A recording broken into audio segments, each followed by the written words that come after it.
de Pedro, trouxemos esse versículo que diz que um dia para o Senhor é como 1000 anos, e 1000 anos é como um único dia. Né? Então, o tempo do Senhor, você não pode basear o tempo de Deus pelo seu tempo, porque o seu planeta é pequeno, porque a rotação dele é lenta. 1.700 quilômetros por hora é muito lento, embora esteja mais rápido para vocês, mas é muito lento.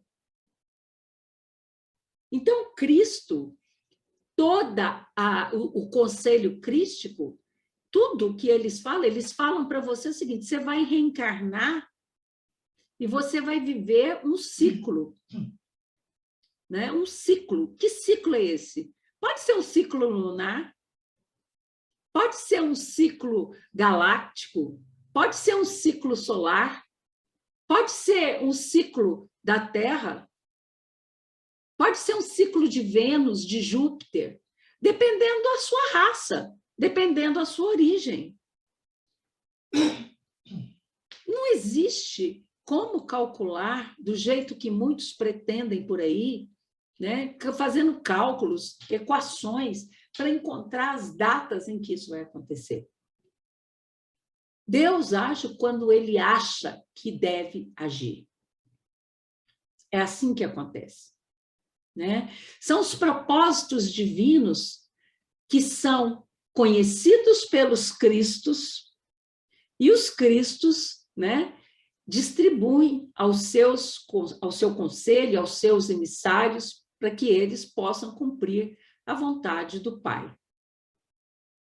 Né? Então, observem uma coisa.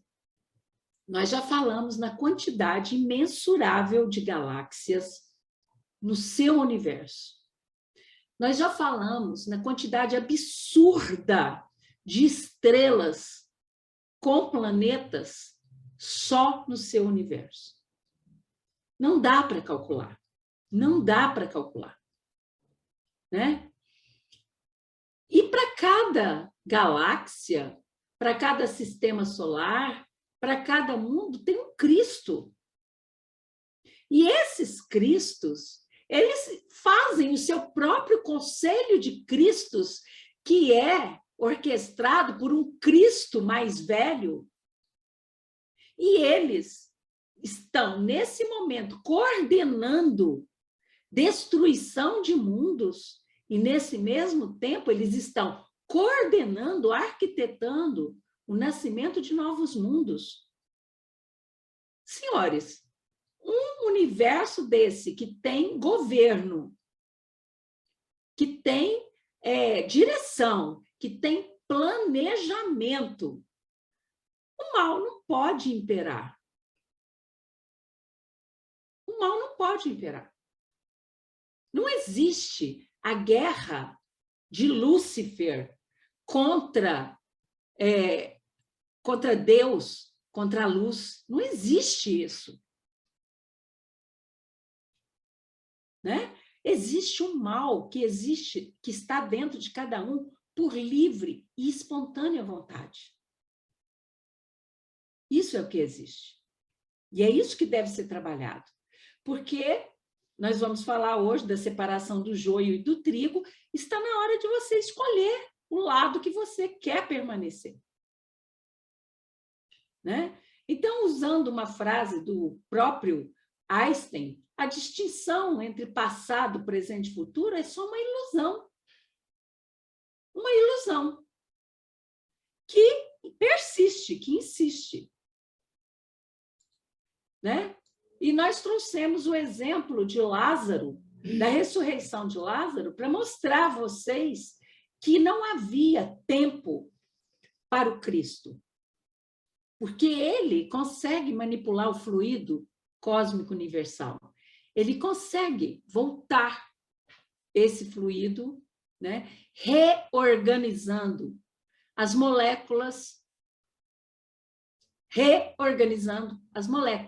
porque no momento em que o seu corpo perece, o que acontece? as moléculas começam a se desagregar. É isso, João? As moléculas começam a desagregar e elas vão se reintegrar ao cosmos, ao fluido cósmico universal, ao espaço. Né? E o que o Cristo fez foi manipular o fluido cósmico, essa energia salutar que permeia todo, e reagrupar as moléculas. Ele conhecia, preste atenção, o Cristo conhecia cada molécula do corpo de Lázaro. É como se fosse pontinhos de luz. Ele fazia assim, ó, essa vem para cá, essa vem para cá. É mais ou menos isso. Só que isso movido pelo pensamento dele. Ele conhecia cada molécula de Lázaro. E no minuto, porque durou um minuto, durou o tempo do verbo dele emanar o verbo. Levanta-te e venha para fora. Foi o tempo necessário para as moléculas se reorganizarem e não havia sequela, cicatriz, sinais de que Lázaro já estava em putrefação. O mau cheiro de 2 minutos atrás já não existia mais. Né? Então, Deus está sempre pronto para agir. Às vezes, você vê um enfermo em estado comal e permanece nesse estado comal por anos, chega-se à conclusão de que é hora de desligar os equipamentos e, do nada, esse comal retorna à consciência. O tempo de Deus agindo sobre ele, agindo sobre o seu espírito. Agora, vocês leem a Bíblia e lá está escrito assim, sobre a oração. Tudo que pedires em prece, eu vos darei. Não é assim que está escrito em Mateus? O que pedirdes em oração, se tiverdes fé, se pedirdes em oração, eu vos darei. E aí eu estou lá, rezando com fé. Estou lá, todo dia fazendo minha prece, pedindo a Deus que eu ganhe na loteria. Né? Estou lá todos os dias pedindo a Deus alguma bênção, algum favor, e não acontece. Não acontece. Por quê? Porque você pediu e esperou no seu tempo. Deus vai analisar a sua fé e vai te oferecer aquilo que você pede no tempo dele. Certo? Até aqui? Então, eternidade significa ausência de tempo. Olha aí, João, uma bela frase para você começar uma teoria.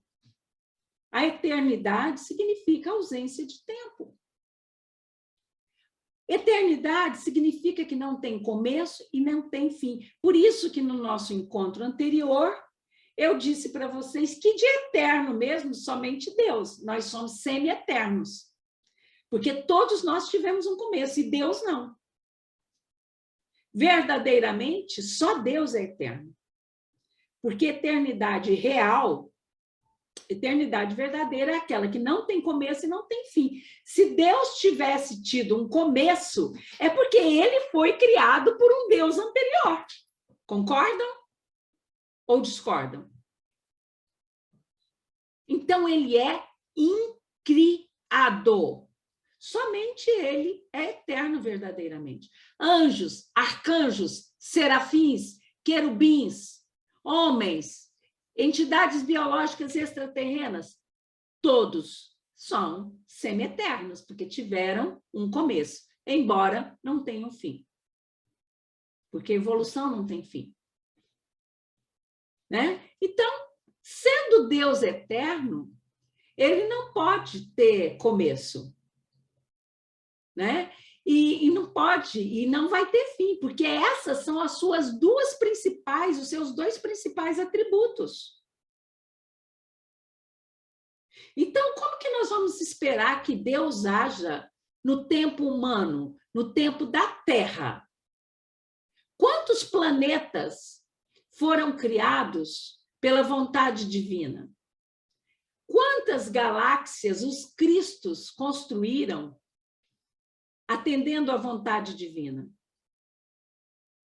Quantos sóis? Quantas nebulosas? E Deus escolheu a Terra para agir no tempo desse planetinha? Claro que não. Ele age no tempo universal, no tempo divino. Então, isso que para vocês, né, quando se fala que a Terra foi criada, o Sol foi criado, o universo foi criado, supõe-se que há 13,8, né, bilhões de anos, isso para vocês é mundo, é uma coisa inconcebível. Mas pensem comigo, esses milhões de anos, esses anos-luz que vocês calculam a distância de uma constelação a outra, as horas que parecem penosas quando vocês estão numa antessala de um hospital, aguardando o resultado do exame de uma pessoa querida. O tempo que se arrasta quando você quer encontrar alguém que sabe que só vai encontrar daqui a alguns anos. Isso não significa nada para alguém como eu, que vive fora desses padrões temporais na qual vocês estão imersos. Vocês estão entendendo o que eu estou falando? Ou eu estou falando difícil? Então, para que ter medo da morte? É isso que eu quero que vocês entendam. Para que ter medo do amanhã? Para que ter medo se o mundo vai acabar? Nós já explicamos. Tudo acaba. Acaba num país, o outro sobrevive. Uma guerra, o mundo acabou para a Ucrânia. Né? Eu fico indignado com os conselhos dos grandes da Terra, preocupados com quantos trilhões de moedas eles vão gastar para reconstruir o país, sendo que eles poderiam gastar bem menos para acabar com essa bagunça. Porque, novamente, criou-se um muro de ferro, uma cortina de ferro. Novamente, instaurou-se uma guerra, não é fria, é iceberg, é uma guerra sibérica. Então, as pessoas, elas ficam olhando para o futuro para ver o que elas vão fazer lá na frente, e elas não socorrem o presente. Elas não atentam para o agora, porque é aqui no agora que está a solução lá do futuro. Se você não acabar com essa guerra agora, no futuro terá coisas piores. Porque se criou uma animosidade entre duas superpotências, novamente. E os povos, as pessoas, mesmo que elas não queiram isso, os governantes é que mandam. Então, a humanidade vive presa nessa questão do tempo. Toda a vida de vocês é construída, se sustenta sob esse pilar. Então, assim, vocês estão aqui comigo hoje, é uma noite de quinta-feira, e vocês estão pensando o que vocês vão fazer a hora que terminar esse estudo, que é o futuro. O que vocês vão fazer nesse final de semana, que é o futuro. O que vocês têm para fazer dos afazeres rotineiros, que é o futuro. E vocês não estão conscientes, muitos de vocês, no aqui e agora que eu estou falando. Não estão conscientes. Dá sono. Dá sono. Ouvir essas coisas. Né? Então, percebam que tudo que tem dois olhos, tudo que tem dois olhos, tudo que tem raiz, tudo que está vivo na natureza deste planeta, vai permanecer vivo por um período de tempo. que pode ser maior ou menor, inclusive vocês. Porque esse corpo, igual eu falei com o João, essa matéria é um conglomerado de átomos. E eles se desagregam. Por que o Cristo só pode ter 3 anos de missão crística? Porque o corpo dele era tanta luz que desagregaria a intensidade, a frequência do seu corpo, usando as suas palavras, espiritual, desagregaria o corpo físico, não resistiria. Então, ele só podia ter 3. E é por isso que ele arquitetou a sua volta. O Pequeno Príncipe não arquiteta com a raposa a sua volta para o planeta por uma picada de serpente? Contei o livro para vocês, né? Contei a história para vocês. A mesma coisa. O Cristo, obedecendo aquelas profecias, aquelas coisas todas, falou, olha, esse é o caminho.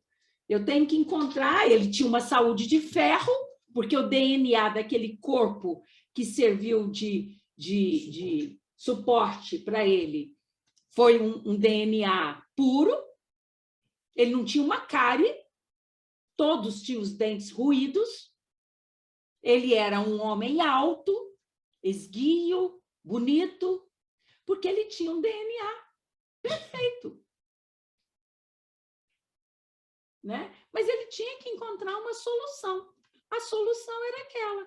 E eu falo para vocês, e eu repito, não condenem Judas, porque Judas foi um dos discípulos, tirando Madalena, tirando João Evangelista, que foram os maiores amigos de Jesus. Judas se sacrificou a pedido de Jesus. Parem de condenar Judas. Então, senhores e senhoras, vocês aí que estão com sono agora me ouvindo, prestem atenção. Cada segundo que vocês estão desperdiçando, jamais vai ser recuperado. Você pode até sanar o erro desse momento agora. Você pode até consertar esse erro lá na frente, mas recuperar esse segundo aqui agora, esse momento, nunca mais. Ele é único. Único. Tá? Então, mais uma coisa, o tempo não é absoluto. Mais uma teoria para você, João. O tempo não é absoluto. E por que ele não é absoluto?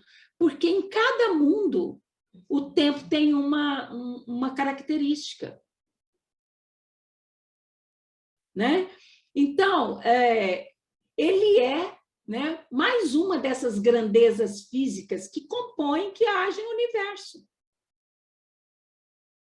Da mesma maneira que a luz se manifesta, da mesma maneira que a gravidade se manifesta.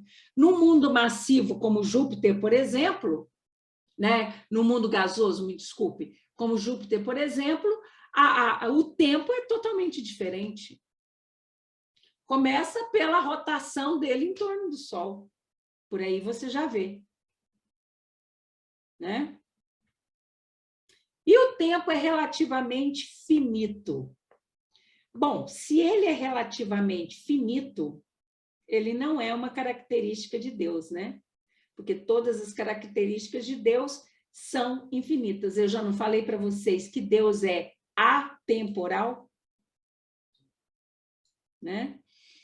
Então, não há motivo para essas preocupações. Nós estamos encerrando hoje esse estudo que a gente falou sobre Apocalipse. Não tem por que ficar preocupado quando é que as coisas acontecerão. Vocês devem, é o que eu sempre falo com o nosso amigo Euler, que está aqui do meu lado. Faça sempre o seu melhor, com responsabilidade, dentro da sua capacidade, no agora. Porque o tempo atual é o único, a única coisa que vocês têm. Vocês não têm mais nada. E eu gosto muito de dizer isso aqui, ó. Eu gosto muito de dizer isso. O ser humano da Terra tem apenas de 2 a 4 minutos de vida. Prende a sua respiração. Você vai ter de 2 a 4 minutos de vida, no máximo 5 para aqueles que nadam muito. que tem um pulmão bem grande. Se você não voltar a respirar, morreu. Você só tem isso, meu amigo. Isso é o que você pode viver. E você está preocupado com o ano que vem? Faça o seu melhor agora, com responsabilidade, com presença. O que é presença? É consciência. É estar consciente. Eu queria explicar isso aqui para vocês, até para o meu canal, né? Hoje já conversamos muito, eu quero explicar isso. Porque o meu próprio canal sempre interpretou isso aqui errado. Tudo tem o seu tempo determinado. E há um tempo para todo propósito debaixo do céu. Faz parte de uma carta do apóstolo Paulo, está lá no livro do Eclesiastes, no capítulo 3, versículo 1. Bom, vamos lá. É o que eu expliquei para ela hoje e ela traduziu aqui dessa forma. O versículo, ele fala que existe um tempo para todas as coisas debaixo do céu. E que tudo tem um tempo determinado. Então, logo se pode concluir que são apenas as coisas que possuem tempo. As coisas. Mas que coisas são essas? Todas as coisas. Né? Os homens, os animais, as plantas, o clima, o planeta, o sol, a lua, o universo, o próprio tempo, toda a criação. São todas as coisas. Né?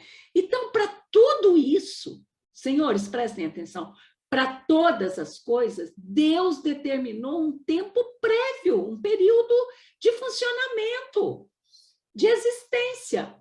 Então, o seu Sol, daqui a 6 milhões de anos, ele vai se tornar uma gigante vermelha. E, João, o que acontece depois que ele se torna uma gigante vermelha?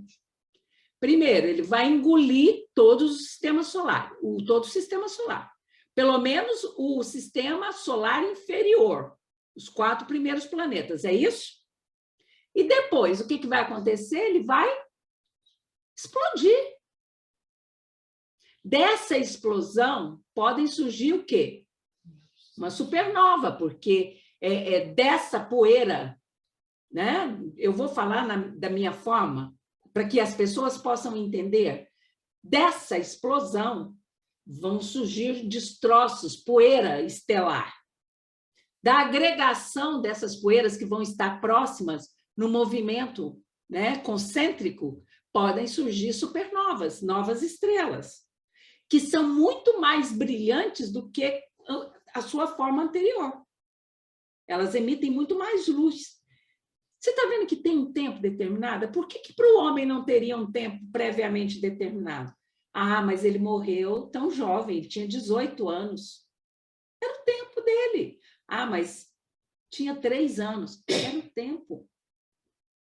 Para absolutamente tudo, Deus determinou um período de existência, um período de funcionamento. A sua terra, ela já existiu de uma forma, ela se chocou, ela se recriou, e no futuro ela vai ser engolida pelo sol. E no futuro também, antes que esse sol possa explodir, pode ser que haja um choque das galáxias, Andrômeda com a sua galáxia, que está previsto para muito tempo posteriormente, mas é o tempo de Deus, ninguém sabe quando que será. E você vai ficar preocupado com isso? Com o sexo dos anjos? Isso vai tirar o seu sono? Não. Preocupe-se com o que você tem que fazer agora.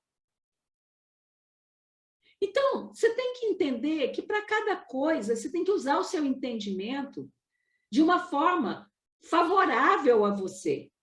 Sabe, você pegar uma semente de feijão hoje, plantar, fazer um plantio de feijão, e você vai falar que, olha, eu vou usar um hiper, super adulto e vou colher esse feijão a semana que vem. Você não vai colher.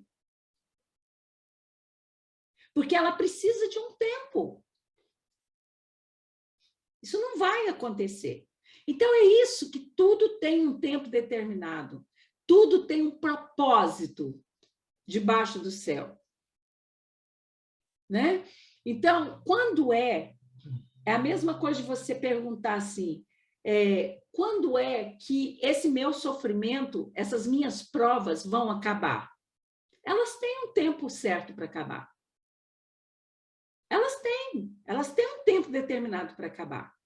Pode não ser no tempo que você queira que ela se acabe, mas ela tem um tempo para acabar. Né? Então, pode ser que você esteja na próxima estação. Né? Porque essa estação é uma estação de provas. Não é isso? Então, como nós estamos concluindo esse estudo hoje, eu voltei com essa palavra de Emmanuel que passou muito desapercebido de vocês. Né? Porque Emmanuel falava, nesse livro A Caminho da Luz, que todas as profecias que foram ditas pelo Cristo a João Evangelista, elas se consumiriam ainda no século XX. E que nesse século XX haveria a separação do joio e do trigo, a divisão das ovelhas, do imenso rebanho. Né? Então, baseado num versículo de Mateus, vive-se agora na terra um crepúsculo ao qual sucederá profunda noite.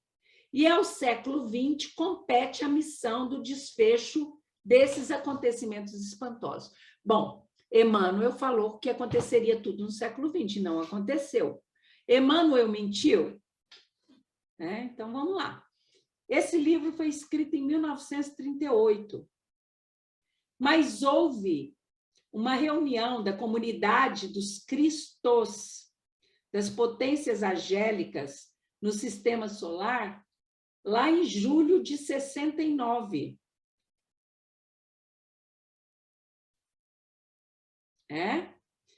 Então, lembra da profecia do Chico?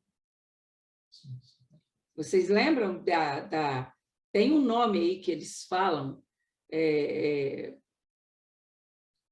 eu não me lembro o nome, mas tem, para que o Chico disse que mais 50 anos, né? Então, esses acontecimentos foram adiados. O próprio Francisco dizia o seguinte, que se dentro dos próximos 50 anos não houvessem guerras com exterminações massivas, etc.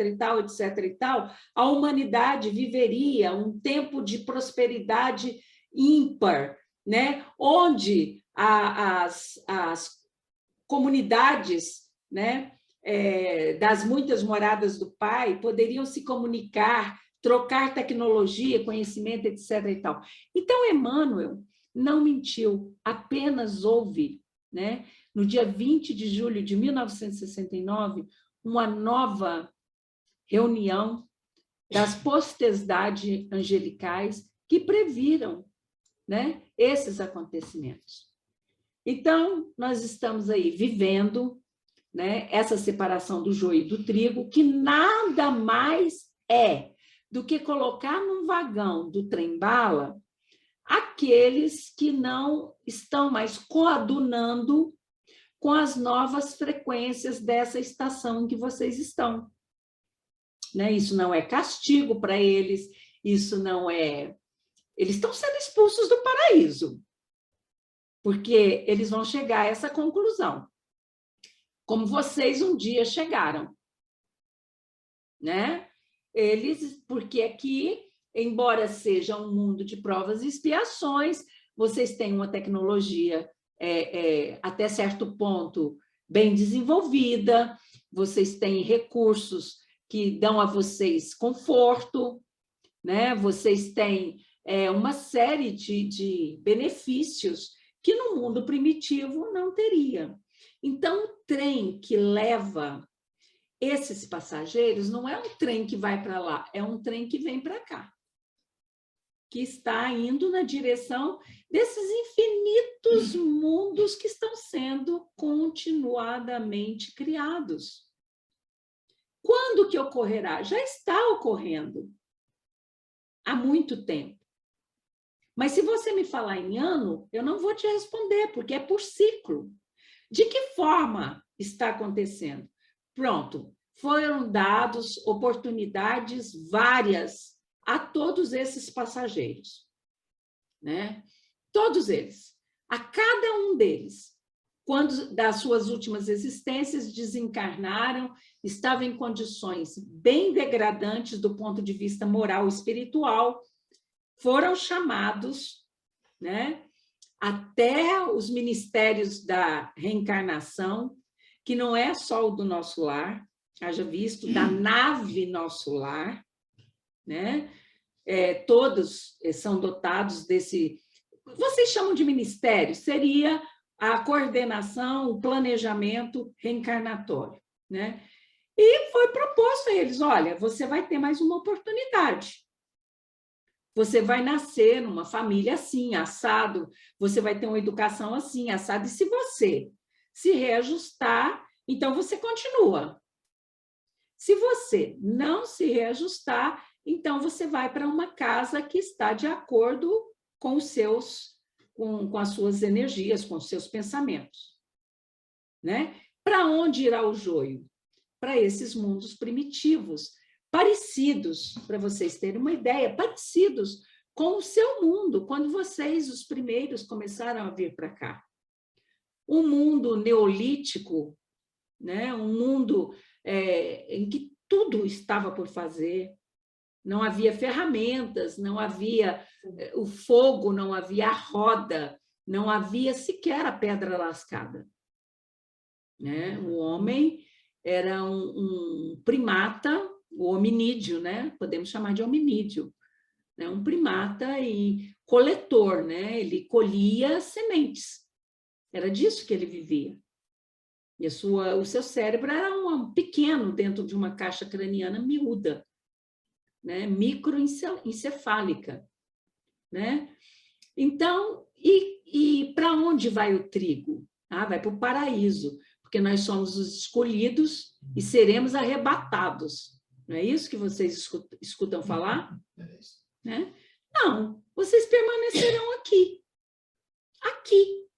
Só que nessa estação tem subestações interdimensionais mais elevadas, né? Agora, senhores e senhoras, vós sois os trabalhadores da última hora. Vocês estão esquecendo disso. O que um trabalhador faz? Trabalha. Vocês estão achando que vocês vão ganhar um mundo de regeneração assim de graça, caído do céu numa nave espacial. E não é assim. É vocês que vão construir a ponte entre o mundo de provas e expiações e o mundo de regeneração. São vocês, os construtores, né? Os operários dessa missão sublime, dessa missão maravilhosa, né? Que é a construção de um novo mundo. Um mundo maravilhoso, um mundo em que vai prevalecer o bem. Haverá ainda o mal, claro, sim, mas não como há hoje, né? Então, essa separação do bom e do ruim, do joio e do trigo, dos que se regeneraram ou dos que estão se regenerando, daqueles que permanecem ainda nas sombras da ignorância, isso está previsto no livro do Apocalipse. E acaba suscitando muitas interpretações, como essa que eu passei para vocês agora, da igreja ser arrebatada. Eu estou aqui, você está aí, a Eleusa está com o Marco, de repente, amanhã, o Marco acorda e a Eleusa já não está mais na casa dele, porque ela foi arrebatada e ele não. Sabe? É meio estranho essa interpretação, né? Então, esse expurgo dessas almas que não se regeneraram já está sendo feito há algum tempo. Por algum tempo, essas almas permaneceram adormecidas, né? Na Lua, aguardando o tempo em que o trem começaria a passar, né? Mas agora já estão todas sendo levadas. É o que eu falei para vocês. São milhares de naves em torno da Terra. São milhares. Claro que vocês não podem vê-las. A minha permanece ao lado do Sol, né? Uma está do lado e do outro lado tem uma outra grande nave. Para vocês terem ideia, para eu ter uma nave que está ao lado do Sol, aí vocês podem imaginar o tipo de nave que é, o tamanho que possa ser. Só para vocês terem uma ideia do que nós estamos falando. Na casa do Pai existem muitas moradas, as nossas naves são mundos transitórios, mundos viajantes, porque são mundos. Né? Quando eu falo para vocês dos sensitivos, e eu falo muito que nós usamos muito a arte para poder expressar a nossa realidade, né? Então, muitos artistas são médiuns e eles captam, né, essas impressões que nós passamos por eles de forma onírica ou mesmo de forma mediúnica e passam isso através de pintura, de desenho ou das criações cinematográficas. Né? E uma das telas que ilustraram bem, né, que foi um trabalho desses irmãos que ficam aqui mudando as coisas na Terra, os conceitos na Terra, foi o filme Valério, onde dá para ilustrar que a nave, no interior da nave, não era uma nave, era um mundo.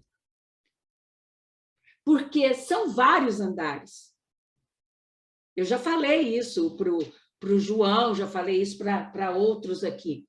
São vários andares. Cada andar é um tipo de coisa.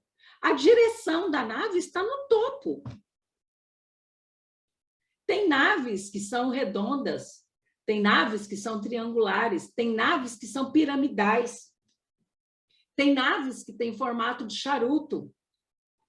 Cada nave, ela atende às necessidades do seu povo e são de tamanhos variados. As que vêm aqui na Terra, as que vocês veem, as que vocês avistam, elas são naves de reconhecimento. Né?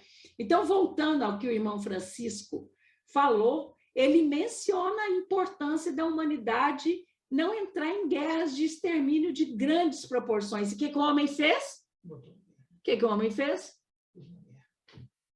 Foi só findar o período, né? Agora que a gente poderia começar, que a humanidade já está preparando-se, né, para os primeiros contatos, porque nós promovemos avistamentos milhares, principalmente na América do Norte.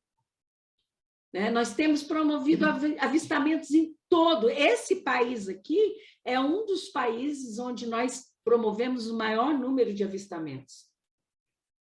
Então, a gente está preparando a humanidade, já está sendo preparada. O próprio governo foi obrigado a soltar, né, informações a nosso respeito. E aí, o que acontece? Vem a guerra. E aí, nós voltamos no estágio anterior. Da mesma maneira, como estava previsto um grande progresso na Idade Média, e a Inquisição travou esse progresso. É o que está acontecendo agora. A mesma coisa, a mesma situação. Né? Então, para encerrar esse estudo que nós fizemos, né, a minha queridíssima, o meu queridíssimo meio de comunicação com vocês, buscou na revista Espírita o que fala sobre regeneração, né? Naquele tempo não haverá mais gritos, nem luto, nem trabalho, porque o que era antes terá passado. Bom, e aí o espírito que se comunica fala assim, que o Apocalipse tinha sido previsto há 18 séculos, na época que ele escreveu, né? E ainda se espera que essas palavras se realizem, né? Porque sempre se encaram os acontecimentos quando eles passaram, e não quando estão desenrolando na frente dos nossos olhos. Olha como isso é verdadeiro. Está desenrolando na frente dos seus olhos. Percebem isso? Que vocês estão vivendo. Olha, no futuro, vocês vão ler a história e vocês vão falar assim, poxa, eu acho que eu conheço isso, eu tenho uma lembrança vaga. É porque você viveu nessa época. Né? Então, olha o que ele fala em 1867, que é o que eu falei para vocês, que começou lá na codificação. Essa época predita já chegou. Não há mais dores para aquele que soube colocar-se à margem da estrada, a fim de deixar passar as mesquinharinhas da vida.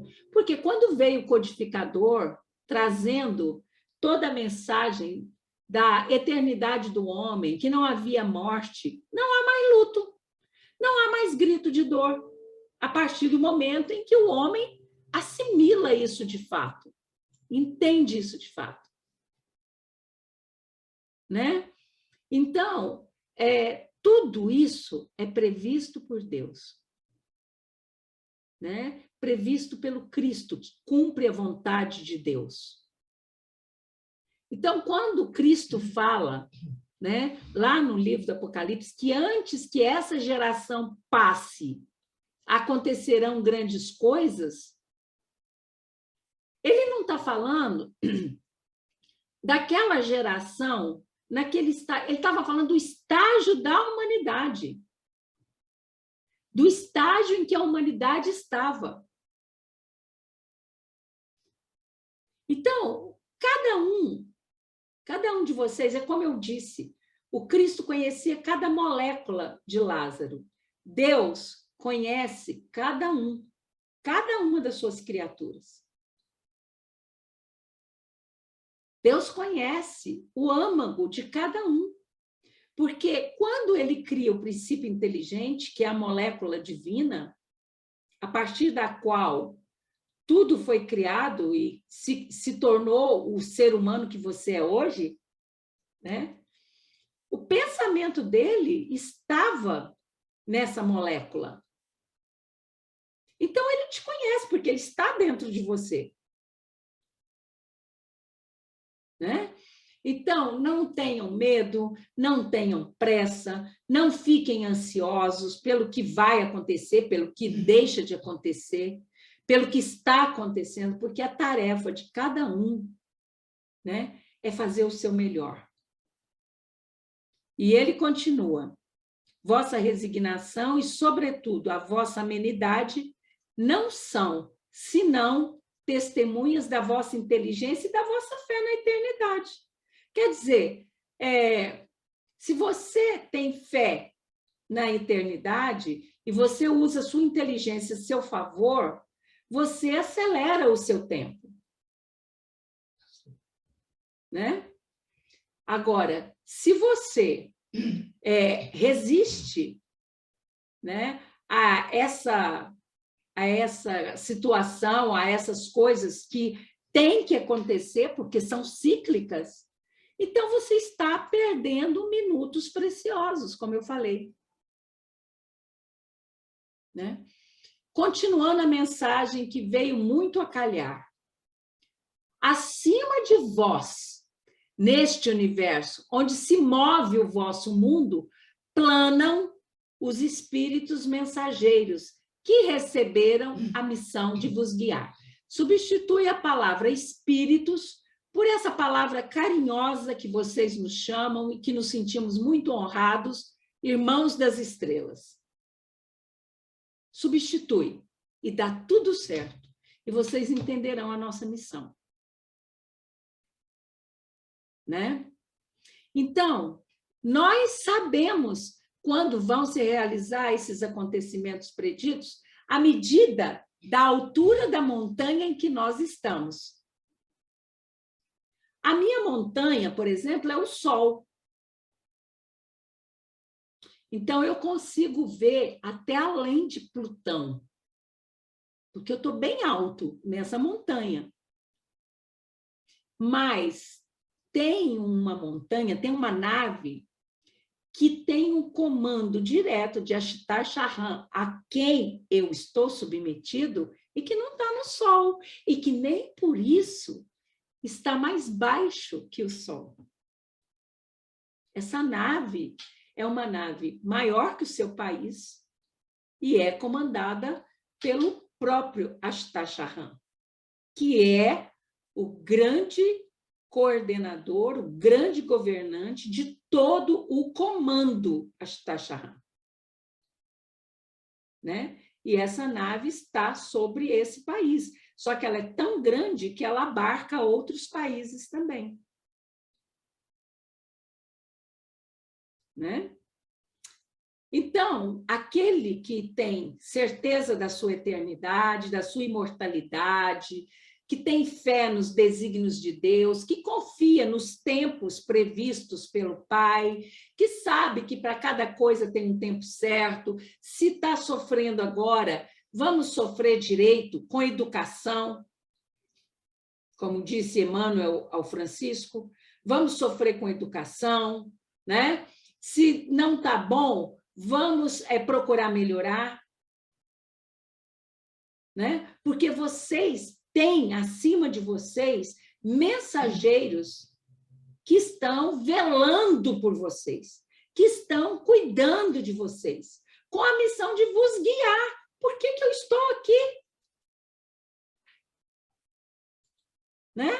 Com a missão de vos guiar. Agora, vocês são poucos, né? Porque vocês poderiam dizer o seguinte, poderia ser 10 mil pessoas, 23 mil pessoas, para nós não importa a quantidade, importa a qualidade das pessoas que estão prontas para receber esses conhecimentos e que serão multiplicadoras no futuro. Aquele trabalho que Eusébio fez com vocês anteriormente, nós estamos fazendo agora encarnados, né? Então, é isso. Não se esqueçam que vocês são trabalhadores da última hora. Mas, para vocês agirem, para vocês fazerem o seu melhor, para vocês ajudarem no progresso desse mundo, construir a ponte que vai levar do mundo de provas e expiação até o mundo de regeneração, vocês precisam se conhecer. Imaginem que vocês são um bloco de mármore e que quem está esculpindo vocês são vocês mesmos. Vocês são os seus maestros. Vocês são os autores da sua vida. Vocês precisam olhar para dentro. Aproveitem os momentos de meditação das terças-feiras, porque a maioria de vocês só tem esse momento de reflexão, de interiorização. E não pensem que porque vocês estão sendo guiados por nós, sendo olhados por nós, estamos atentos a todos vocês, que vocês não vão sofrer e que todos os problemas de vocês serão solucionados. Não, porque são parte do karma de vocês. Então, vocês também precisam demonstrar esforços, demonstrar trabalho, demonstrar espírito de resignação, né? E lembrar que vocês estão em construção, né? Então, tudo que está em construção, quando a obra termina, é melhor. Pensem vocês que vocês são uma casa que está muito estragada. Quando ela entra em reforma, é um transtorno, não é assim? A casa, quando entra em reforma, é muita gente, é muito barulho, é muita poeira, é muita bagunça, é um transtorno, até que a obra fique pronta. E é isso que está acontecendo com vocês. A casa está passando por reforma, que é a terra. E se a terra está passando por reforma, todos que estão na sua superfície estão da mesma forma sendo reformados. Né? eu deixo essa mensagem aqui para vocês. Ide e instruir as nações. Ide e espalhai a luz. Esse foi uma orientação que o Cristo deu aos seus discípulos no Pentecostes, né? E como trabalhadores da última hora, essa é a mensagem que nós queremos deixar para vocês nesse assunto que nós abordamos aqui, né? É a missão de vocês, não é a missão do médium, é a missão do homem de bem. Ir e ensinar, ir e consolar, ir e orientar, ir e esclarecer, ir e ouvir, ir e ajudar, né? Porque seria inútil vocês receberem todos esses benefícios do conhecimento puro e cristalino se vocês não colocassem isso em prática, se guardassem somente para vocês. Vocês têm filhos, vocês têm netos, vocês têm familiares, vocês têm amigos. Eu não quero jamais que ninguém aqui se torne pregador. O que nós queremos é que vocês se tornem testemunhas vivas do que vocês acreditam, né? Através do exemplo, né? Então, vocês tenham certeza de que o mal, ele é pequenininho diante dessa vasta criação do Pai. E que o Cristo é muito maior, é muito, muito maior em poder do que o mal que existe na Terra. E quando eu falei para vocês o tamanho da minha nave, né, eu nem falei, só falei que ela era gigantesca. A minha nave se equipara à nave de Astacharan, que é a Nova Jerusalém. Eu só falei isso para vocês, para dar vocês, se a minha nave é dessa dimensão, vocês imaginam o coração do Cristo, né? O mal não vence. E a prova disso são as crianças que estão nascendo dia a dia e que trazem a vontade do Cristo viva em suas mentes e em seus corações. Os pleiadianos assumiram essa missão de vir semear uma nova terra com a ajuda dos senhores capelinos que estão em sua fase de regeneração, né? Então, é isso, meus irmãos. Coragem, né? Muita coragem, porque as coisas estão acontecendo debaixo dos seus olhos, né? Vocês têm que trabalhar muito, perseverar na luta, ser firme, desconfiar das armadilhas que o mal, a sombra te preparam, ficar ligados a essa bandeira em que escreveu o codificador: fora da caridade não há salvação, e depois esperar, porque aquele que recebeu a missão de vos regenerar, volta. E ele disse: bem-aventurados aqueles que conhecerem o meu novo nome. Né? Então, na próxima semana, nós já vamos trabalhar o parágrafo 20, é uma nova oportunidade de novos aprendizados, de novas pastilhas, eu prefiro chamar de pastilhas, porque tudo que eu falo aqui é do conhecimento de todos, eu só faço despertar as vossas memórias kármicas ou akáshicas, né?